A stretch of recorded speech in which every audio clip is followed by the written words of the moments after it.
Bonjour à toutes et à tous, je suis particulièrement heureux de vous retrouver pour ce sixième cours d'initiation à l'histoire de l'Europe au XIXe siècle, un cours qui s'adresse tout spécifiquement à mes étudiants de L1 de la Sorbonne, que je ne peux cours dispenser qu'en demi-effectif, d'où l'ouverture de cette chaîne YouTube et mise en ligne de ces cours qui, je l'espère, profiteront non seulement par continuité pédagogique à mes étudiants, mais pourquoi pas à d'autres. Tel est le but de cette mise en ligne. Alors dans le cours précédent, j'évoquais l'économie européenne entre 1875 et le début des années 1870, et dans ce cours-ci, le sixième, eh bien, je vais vous évoquer la grande mutation de l'économie occidentale du milieu des années 1870 jusqu'à la Grande Guerre. Après la prospérité des années 1850 et des années 1860, l'économie occidentale va traverser une grande dépression qui va débuter en 1873 et aller jusqu'en 1895. Cette grande dépression sera l'objet de la première des trois parties de ce cours que je vous propose. La troisième partie sera consacrée à la reprise d'activité, au retour de la prospérité de 1895 jusqu'à la Grande Guerre, pendant 20 années. Et dans une partie intermédiaire, qui sera en fait le gros morceau de ce cours chronologico-thématique, eh bien, je vous expliquerai les raisons qui ont permis de sortir de la Grande Dépression pour arriver à cette nouvelle phase de prospérité, cette nouvelle phase A de l'économie. Donc commençons sans plus tarder. Pour des raisons techniques, je mettrai ce cours, comme le précédent et comme les suivants, en trois vidéos. Cette première vidéo portera sur la première partie, qui est la Grande Dépression des années 1873 à 1895. Je vous présente ici mon plan, ainsi que le vocabulaire dans une colonne de droite, pour ceux qui veulent photographier ou mettre un arrêt sur image. Ce plan, donc le voici, je le représenterai régulièrement. Donc dans cette grande dépression, tout d'abord le premier point va consister à présenter la phase dépressive en donnant les raisons et en donnant un certain nombre de critères objectifs qui permettent de la présenter. Cette grande dépression qui frappe l'Occident à partir de 1873 et qui va durer plus de 20 ans, peut être montrée très facilement par un chiffre qui me paraît très parlant, qui permet d'en mesurer l'ampleur. C'est un taux reconstitué de la croissance économique occidentale qui se situait, comme nous l'avons dit dans le cours précédent, entre 3 et 4% au cours des années 1850-1860 et qui chute brutalement dans les années 1870-1880 pour avoisiner les 2% par an. Alors bien évidemment, une croissance économique de 2% par an aujourd'hui, je ne dis pas nous ferait rêver, mais serait quand même une croissance économique qu'on qualifierait de convenable. Eh bien, pour le 19e siècle, elle a été perçue par les contemporains. Alors, ils n'avaient pas cet indice, bien évidemment, mais il y avait des critères tangibles qu'on va évoquer qui montrent le ralentissement de la croissance, eh bien, comme quelque chose de très négatif. Quels ont été les facteurs déclencheurs de cette dépression? Ils sont multiples et ils s'enchaînent en ce qu'on pourrait appeler un cercle vicieux. L'épuisement des gisements aurifères et argentifères, je vous avais évoqué dans le cours précédent de grandes découvertes, en particulier d'or qui avaient eu lieu en Californie, eh bien ces gisements s'épuisent et il n'y a pas dans les années 1870 et les années 1880 de nouvelles découvertes de gisements, donc les disponibilités monétaires plafonnent. Le crédit s'amenuise et va se concentrer sur les branches traditionnelles qui sont les branches, on va dire, les plus sûres et qui expliquent le choix des investisseurs en période de crise. On a tendance à se concentrer sur ce que l'on connaît bien, sur ce qui fonctionne. De nouvelles technologies, par ailleurs, tardent à émerger, car personne ne veut prendre en charge le financement de leurs recherches. Une part croissante de l'investissement va se placer hors d'Europe, en particulier aux États-Unis, en Amérique latine, en Extrême-Orient et dans les empires coloniaux qui sont en voie de constitution et que nous présenterons dans un prochain cours. Une crise de l'offre, mais également une crise de la demande, va provoquer une série de faillites industrielles. Et l'insolvabilité des débiteurs va provoquer à son tour la ruine des banques. La baisse des salaires, le chômage, l'appauvrissement des travailleurs vont réduire le niveau de consommation. Quant à l'agriculture, elle va fonctionner selon une logique différente durant la période.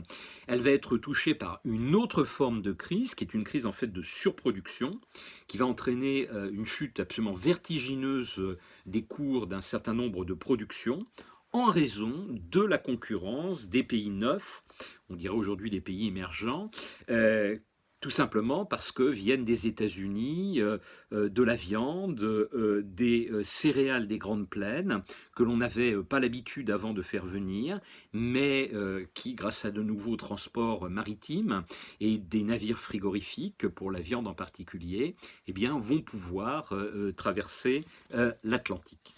Alors le deuxième point de ce cours, le deuxième point de cette première grande partie sur la Grande Dépression, va consister à vous présenter la succession de crises violentes qui frappent l'Europe.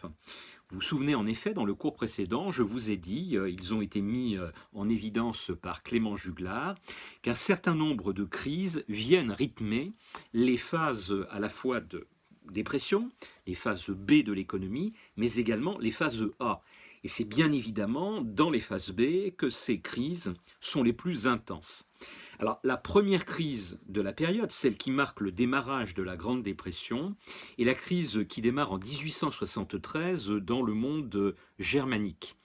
Ce monde germanique a connu une phase d'expansion au cours de la période précédente, d'autant plus marquée que s'était constitué ce grand empire qui est l'empire d'Autriche-Hongrie, dont nous avons vu dans un cours précédent la création en 1867, mais également la création, à la faveur de la guerre contre la France de 1870, du Deuxième Reich, de l'empire germanique.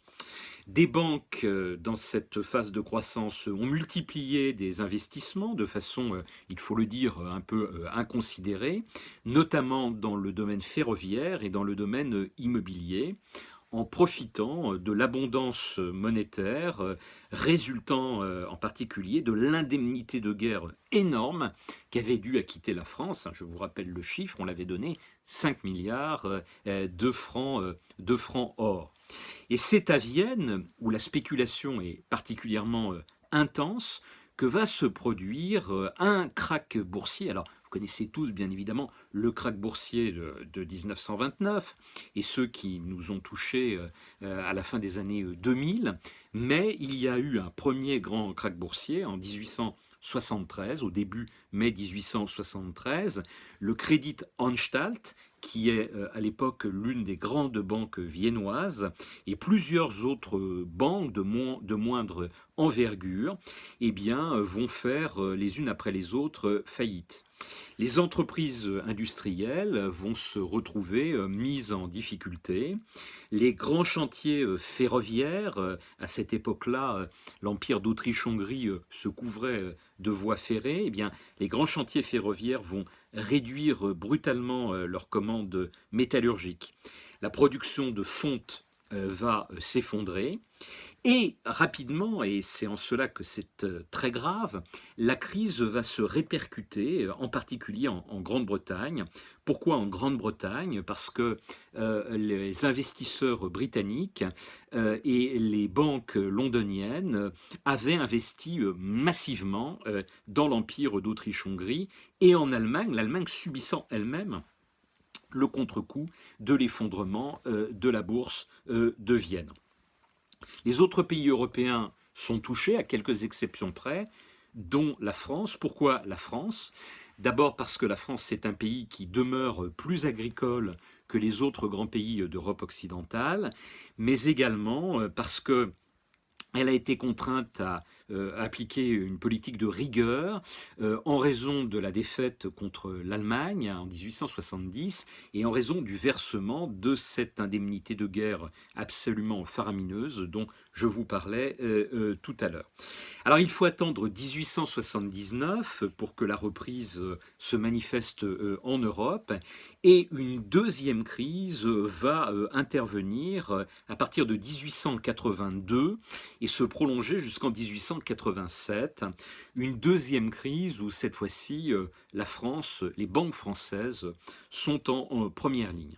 Après une courte reprise, une troisième crise dans cette grande dépression va venir frapper l'économie occidentale en 1890. C'est l'époque où la compagnie fondée par Ferdinand de Lesseps pour creuser le canal de Panama après le percement du canal de Suez auquel le même Lesseps avait œuvré, l'inauguration, vous vous en souvenez, avait eu lieu en 1869, eh bien la compagnie du canal de Panama fait faillite après un très retentissant scandale en France et c'est le point de départ d'une troisième crise.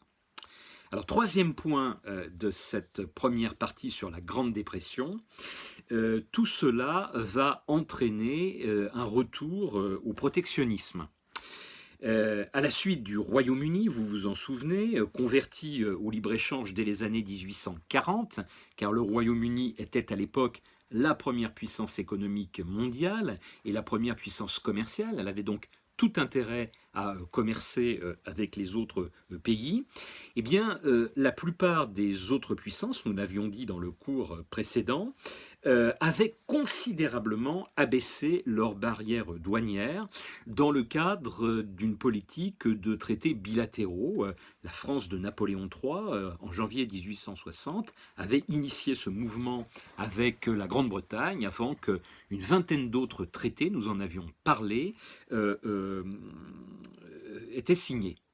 Oui, mais voilà, devant les difficultés liées à la Grande Dépression, la plupart des dirigeants européens vont décider de revenir au protectionnisme de façon à protéger leur économie, à protéger leurs entreprises. Ils estiment en effet que le libre-échange a fait démesurément chuter les prix des produits. À l'abri de barrières douanières, les économies pourront refaire en fait leurs forces et les populations satisfaites, reconnaissantes, eh bien, rendront grâce à leur gouvernement de cette politique menée. Alors, tout naturellement, en fonction de ce que l'on a dit tout à l'heure, eh bien, c'est l'Autriche-Hongrie qui va revenir la première à une politique protectionniste dès le début de la crise de 1873 qui l'affecte. Elle va être suivie par maints autres pays, je pense à l'Espagne, je pense à la Russie, je pense également à l'Allemagne en 1879. Pour sa part, la France va rétablir des taxes élevées sur les produits industriels en 1881, non d'ailleurs sans avoir envisagé de le faire dès les années 1870, et elle va à la suite établir des droits élevés sur les produits agricoles en 1884. Mais on retient surtout la loi Méline, du nom du ministre de l'Agriculture de l'époque, loi Méline de janvier 1892, qui renforce considérablement ces tarifs douaniers, ces tarifs protecteurs. Alors, est-ce qu'il y a des pays qui restent à l'écart du mouvement? Oui, il y en a deux en particulier. Ce sont en fait les plaque tournante du commerce de réexportation. Le Royaume-Uni, bien sûr, qui demeure une grande puissance industrielle et commerciale et qui ne se départira pas durant toute cette deuxième partie du XIXe siècle de son libre-échange, mais également les Pays-Bas restent fidèles au libre-échange. Cependant, même ces pays vont être traversés par des tensions, comme nous le verrons dans les cours à venir, et n'échapperont pas totalement à la tentation protectionniste. Alors, quel bilan tirer? Est-ce que cette politique protectionniste de retour aux tarifs douaniers élevés profite aux économies? Eh bien, c'est très difficile de le percevoir, et y compris d'ailleurs avec le recul pour l'historien. Nombre d'entreprises, naturellement, sont sauvées grâce à la protection des marchés nationaux. Les producteurs ont moins de concurrents. Ils sont, il faut le dire, pas forcément incités à faire preuve de plus de dynamisme. Et c'est pourquoi, eh bien, il y a un aspect négatif aussi à ce retour au protectionnisme. Les produits sont moins innovants, précisément parce qu'on est protégé et on n'a pas forcément intérêt, en cas de protection, à innover, la concurrence étant plus limitée. La qualité des produits diminue, les prix peuvent avoir tendance à grimper, et ce sont les consommateurs qui en pâtissent, mais les industriels aussi, parce qu'ils finissent tout simplement par perdre leurs clients. Tout ça pour vous dire que les effets du protectionnisme sont très balancés. Il y a des effets positifs, mais il y a aussi énormément d'effets négatifs. Et pour tout vous dire, la sortie de la Grande Dépression passera par d'autres solutions. Ce sont ces solutions fondamentales que je vous propose d'examiner dans une deuxième partie de ce cours qui correspond à une deuxième vidéo. Je vous dis à tout de suite.